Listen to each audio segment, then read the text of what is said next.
Imagine the following scenario, one that is, unfortunately, all too likely. While listening to an engaging lecture in class, a student arrives late and sits in front of you. You notice with disapproval that they are garbed in tank top and sweatpants, even in chilly weather, and that their clothing is covered in stains, apparently unwashed for an entire week.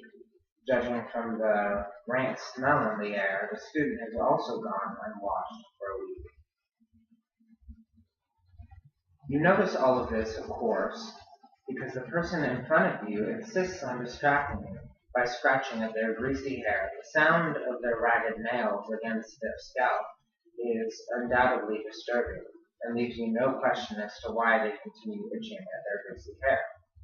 This is a bit of a far-fetched situation, some might seem, but it is not. It has happened to all of us at some point in time, whether at school, at work, or even simply in public, and that is why dress codes exist.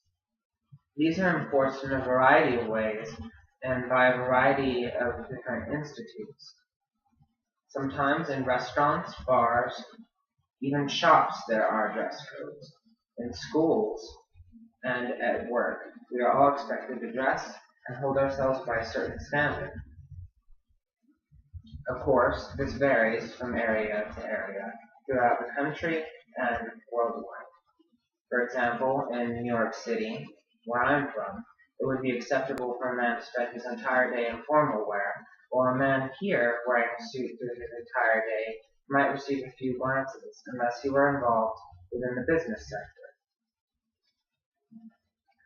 In the article, Connecting Education and Careers, Melinda Swafford had this to say: "If the clothing that adolescents wear can be considered a sign of inner feeling, then one can perceive one's inner thought through their extension of personal identity, their clothing." This was meant to apply to adolescents, in other words, high school and junior high students, as well as elementary students, but it applies to all of us as adults and as thinking individuals. Dress codes can be useful. They have their place. But when restricting our own freedoms, they can distract us from our education. A Texas school that enforced wildly subjective laws and required all students to keep their shirts tucked in at all times. This led to one student being expelled when, upon sitting down, her shirt came untucked. She promptly tucked it back in again once she was informed that it had come untucked. However, she was still expelled, even after complying and with no prior infringements on the code. Was this fair? Was it just? Nathan Essex at Education Digest had this to say: "As can be seen from these descriptions, many of these restrictions are wildly subjective and confusing. For example, what constitutes unusual or startling dress? As I said, where I'm from, what may be considered unusual or startling is quite different from what would be considered unusual or startling here. Something I personally find disturbing is seeing cargo shorts and a tank top in snowy weather. I cannot personally comprehend that, but it is not my decision to make or to judge." How effective are the codes? Gang members in urban areas wearing all black change after the code is risen to restrict black clothing to all white the next day.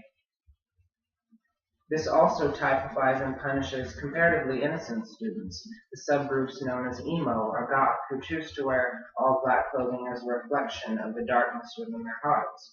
This was noted by Christopher Gilbert in his Birmingham Young University Education and Moral Law. And he also noticed, "If I ask for a shirt to be tucked in, I round the corner and the shirt comes untucked." In other words, he could not stop students from doing whatever they chose, whenever they chose. We cannot police everyone all at the same time.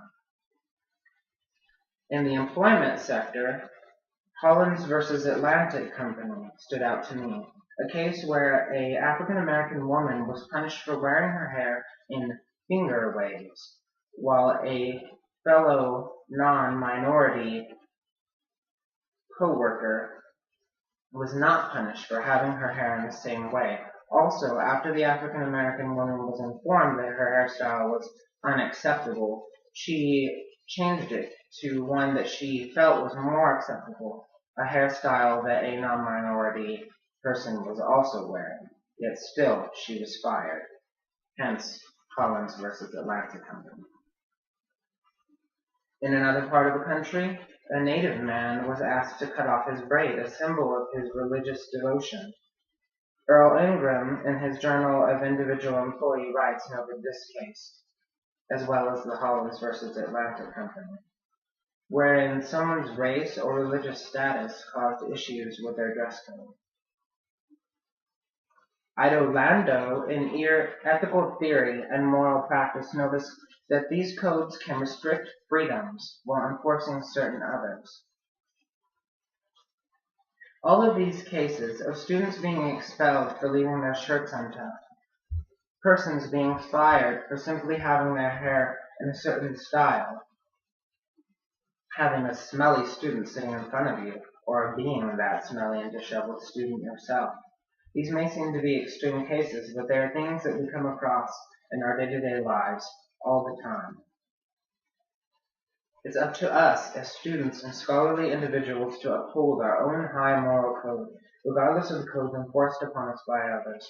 If we all expect the best from ourselves and present our best, clothing-wise, hygiene-wise, and with our words and manner of speech, we will no longer need codes. We can police ourselves and will be a law unto ourselves.